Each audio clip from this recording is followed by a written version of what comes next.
If you're looking to do everything you can to save your thyroid, in addition to listening to my podcast, you also might want to subscribe to my free online newsletter, which is called Healthy Gut, Healthy Thyroid. Not only will you get the latest news on how to heal your gut and restore your thyroid health, but during each edition, I'll demonstrate a different blood or functional medicine test marker that relates to healing your gut and or thyroid. And there will also be an Ask Dr. Eric section where not only can you see questions that other people have asked related to gut and thyroid health, but you can also submit a question for me to answer in a future edition. To subscribe to the Healthy Gut, Healthy Thyroid newsletter, please visit SaveMyThyroid.com/newsletter. Hey, this is Dr. Eric, and in this Q&A episode, I am going to answer the question, what's the best diet for Hashimoto's? So I just released an episode where I chatted about hyperthyroidism and diet, and I have an entire book that relates to hyperthyroidism and diet, and so I figured I'd put together an episode where I discuss the ideal diet some of what Hashimoto should follow. So there are a lot of similarities between the diet, some of what Graves' disease and Hashimoto should follow, and I want to start off by mentioning that there is no single diet that fits everyone perfectly. There really is no best diet. Now, I frequently recommend the autoimmune paleo diet or AIP diet as a starting point for those who have Graves and Hashimoto. So for my autoimmune thyroid patients, that's what I recommend. Now, not everybody chooses to follow AIP diet. And like I said, when they do, it's just a starting point. It doesn't mean it's the best diet for Hashimoto's or Graves' disease. There are other great diets. Some of my patients will choose just to follow a regular paleo diet or a modified paleo diet. There's also a carnivore diet, ketogenic diet. I mean, there's a time and place for these other diets. Carnivore, a number of people with autoimmune conditions have found that to be beneficial. So in my book, The Hyperthyroid Healing Diet, I talk about the AIP diet, paleo diet, and then a modified plant paradox diet. The plant paradox diet is by Dr. Stephen Gundry. And I could talk more about this shortly, but I guess what I want to mention is when it comes to all these diets, there are similarities, whether someone follows AIP, paleo, modified paleo, carnivore diet, modified plant paradox diet. So you want to avoid all common allergens, gluten, dairy, corn, soy. Now, a carnivore, I believe dairy is allowed. It's animal protein based, so I think you can have some dairy with carnivore.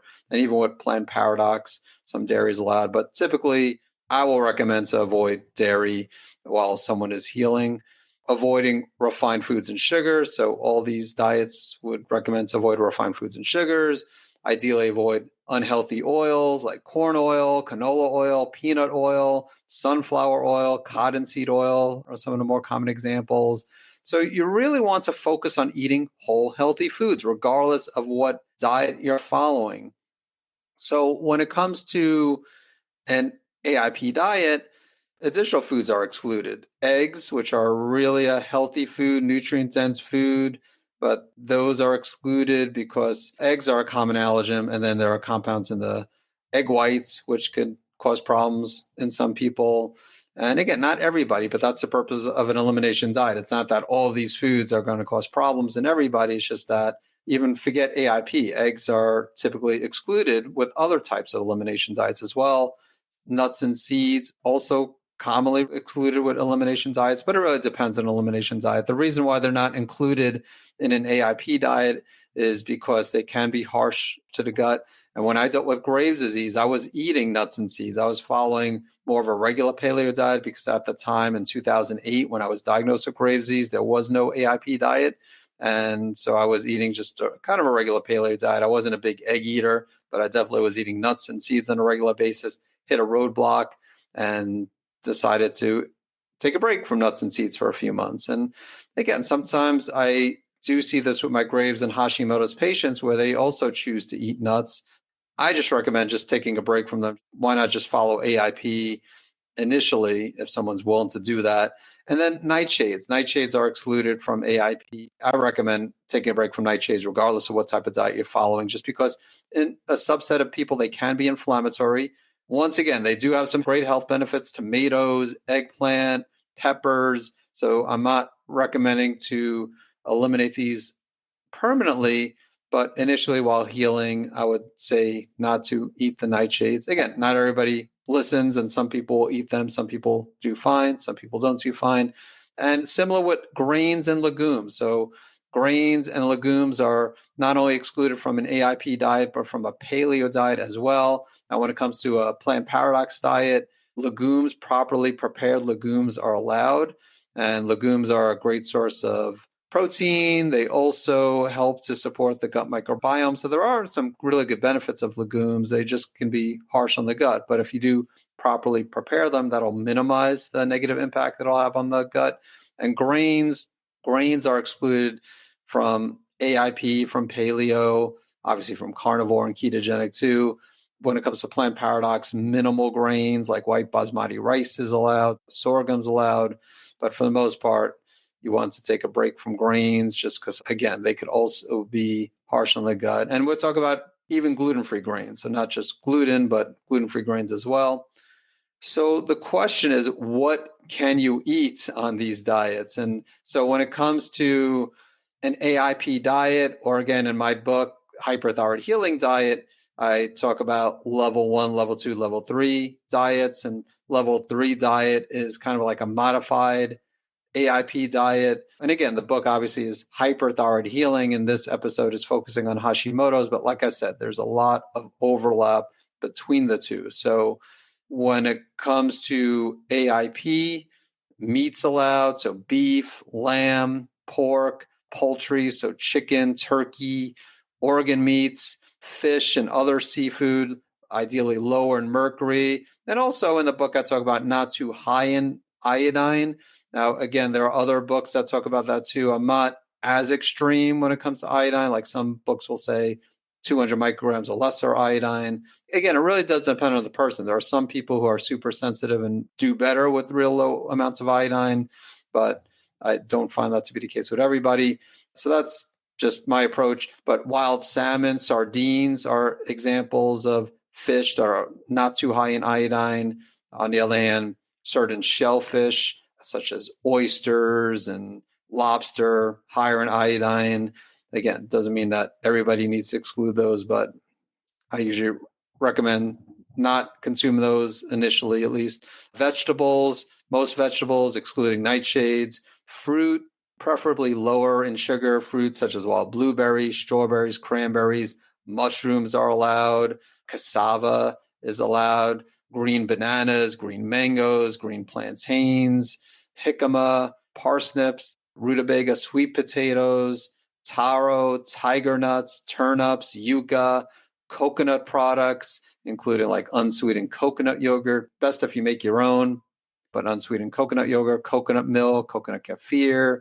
Now, ghee, some people who are advocates of AIP say ghee is okay. Some say that it should be excluded. In the past, I would say not to eat ghee just to play it safe, avoid all dairy.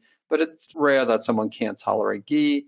Spices allowed, excluding nightshade-based spices such as cayenne, chili powder, paprika, so things like that you wouldn't want to follow if you are following a strict AIP diet. Honey and pure maple syrup in moderation. Certain flours in moderation, like coconut flour, tapioca flour, cassava flour. Now, green tea, because of the caffeine, if you're going to drink green tea, I'd say in moderation. Sometimes I'll tell people to take a break from green tea. Herbal teas are fine. Drinking bone broth, kombucha, as long as there's not like added sugar, collagen powder, hydrolyzed beef powder. So there's a decent amount of foods someone can eat. But then when talk about some of the foods that you can't eat, that's where some people just don't want to have anything to do with the AIP diet. So like, again, eggs you can't eat, nuts and seeds you can't eat, nightshades you can't eat, legumes and lentils you can't eat, grains, again, even gluten-free grains, dairy, soy, dark chocolate is one. If you're following strict AIP, you don't want to take a break from dark chocolate. Sea vegetables, mainly because of the iodine content. Now, not all sea vegetables are super high, like kelp is really high, but it really, again, it depends. Seafood, I also mentioned seafood that's very high in iodine. Lobster and oysters, I mentioned. Cod is typically higher in iodine. Alcohol, you want to avoid coffee, bread. I shouldn't have to mention this, but bread, sugary beverages, And of course, things like artificial ingredients, unhealthy oils, MSG.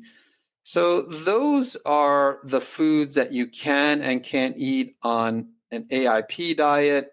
Now, when it comes to a paleo diet, it's very similar. So you could eat meat, you could eat poultry, you could eat organ meat, you could eat fish and other seafood low in mercury and not too high in iodine. Vegetables, again, I would still say it's exclude the nightshades. Again, fruit, mushrooms. Now you can eat eggs, you can eat nuts and seeds. Now, in the book, I talk about nuts and seeds that aren't high in lectins and oxalates. So I would say almonds and cashews to not eat, at least while healing. But some of the safer ones, macadamia nuts, pistachios, sprouted pumpkin seeds, sprouted sunflower seeds, again, coconut products, ghee, spices, honey, pure maple syrups, the flours I mentioned, coconut flour, tapioca flour, cassava flour, maybe green tea, definitely herbal teas, bone broth, kombucha, collagen powder, hydrolyzed beef powder, dark chocolate in moderation is allowed. So again, a little bit easier to follow a paleo diet. And then again, as far as what you can't eat, nightshades, legumes, and lentils. Obviously, you want to avoid gluten and grains, even gluten-free grains, dairy, soy, sea vegetables, seafood that's very high in iodine, alcohol, coffee, bread, sugary beverages, artificial ingredients, unhealthy oils, MSG. So those are the foods that you can and can't eat if you were to follow just a regular paleo diet. And then in the book, I also have what's called a level 1 hyperthyroid healing diet, which is similar to a plant paradox diet. And so a plant paradox diet, including the modifications that I make in the book. So you could eat meat, you could eat poultry, you could eat organ meats, you could eat fish and other seafood, again, low in mercury, not too high in iodine, vegetables. Again, I would exclude the nightshades, fruits, mushrooms, eggs, nuts and seeds that, again, aren't high in lectins and oxalates, coconut products, ghee, spices, honey and pure maple syrup, the flours I mentioned, herbal teas, bone broth, kombucha, collagen powder, hydrolyzed beef powder, dark chocolate in moderation. And in this case, also up to 3 servings per week of pressure cooked lentils, legumes, white basmati rice, millet, sorghum. Now, even though I mentioned white basmati rice, millet, sorghum, I would say ideally take a break from the grains completely. This is really a good diet for vegans, vegetarians. So if you listen to this and you're like, wait, why are there 3 different diet options? Like, which one should I follow? Ideally, again, like I said, I recommend AIP. So the first one I mentioned, which in the book, it's called the level 3 diet. So AIP level 3 is typically what I would recommend to those not only with Graves, but with Hashimoto's. But if someone finds AIP to be too restrictive, that's when I would say paleo or level 2 to follow that diet. This diet that I'm talking about would be mainly like this level 1 or a modified plant paradox. If someone's a vegan, vegetarian, I would ideally say take a break from the legumes and lentils. But especially if someone's a vegan, it's going to be really difficult to follow the first 2 diets. And then as far as what you can't eat on the modified plant paradox or level 1 diet, again, you want to avoid nightshades, gluten, dairy, soy. Still, I would say the sea vegetables, the seafood very high in iodine, alcohol, coffee, bread, sugary beverages, artificial ingredients, unhealthy oils, MSG. That's pretty much it. Even though you have Hashimoto's, those listen to this most likely have Hashimoto's, since that's the focus of this episode. And, again, you could still benefit from the book, The Hyperthyroid Healing Diet, until I come out with the Hashimoto's Healing Diet book, which I don't know if I am coming out with that book. But for now, I would say you could still follow if I changed the Hyperthyroid Healing Diet book to the Hashimoto's Healing Diet book, a lot of the information, at least like 80% of information, would apply to those with Hashimoto's. I would definitely need to make some changes overall, but you still could benefit from the book. But hopefully by listening to this episode, you won't need the book. And one more thing I want to mention here is about reintroducing foods, because this is a common question. And I believe I have another episode on the podcast where I talk about that. You might even find it on my website, naturalendocrinesolutions.com. And also my book, I should mention, I do have a book, Hashimoto's Triggers, which it was released in 2018, but still it has a decent amount of information on diet. I'm pretty sure I talk about reintroducing foods, but whichever diet you choose to follow, let's say you're following AIP, I would say ideally 90 days. A lot of times it's a mental game. So maybe you start out saying 30 days and then take it a month at a time, but ideally 3 months. And then after 3 months, we kind of reevaluate if someone is struggling with the diet. I mean, if someone's struggling after 30 days, maybe it's time to reintroduce foods, but they can make it 90 days, which just about everybody can.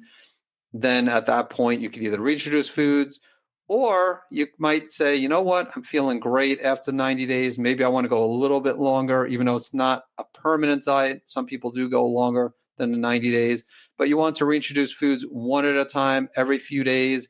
Again, I go into greater detail in the book, The Hyperthyroid Healing Diet, as far as like what foods to introduce first. I do talk a little bit about that in my book, Hashimoto's Triggers.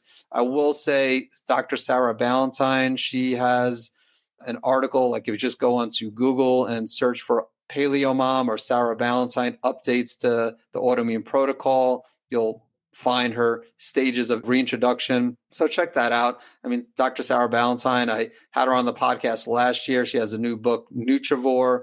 So things have changed. She doesn't talk about AIP, autoimmune protocol anymore, but still, that's what I go by when it comes to reintroductions. And a lot of practitioners recommend AIP, also still go by that. So you might want to check that out. But that is my answer to the question, what's the best diet for Hashimoto? So again, a little bit of a trick question because there's no best diet out there for any health condition.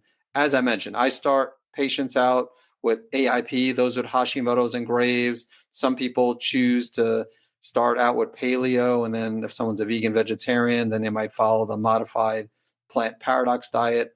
So as usual, I hope you found this Q&A episode to be valuable, and I look forward to catching you in the next episode.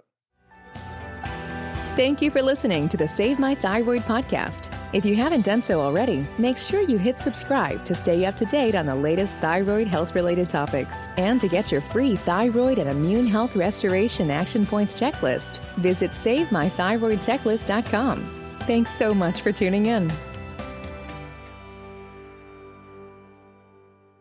I want to let you know about a product called Hepatoimmune Supreme, which is a unique supplement that has a rare combination of N-acetylcysteine, also known as NAC, milk thistle, and schisandra to support the liver. And it also has a few mushrooms that can help support the immune system, including cordyceps, which has both immune modulating and adaptogenic properties and is great for those with Graves' disease and Hashimoto's.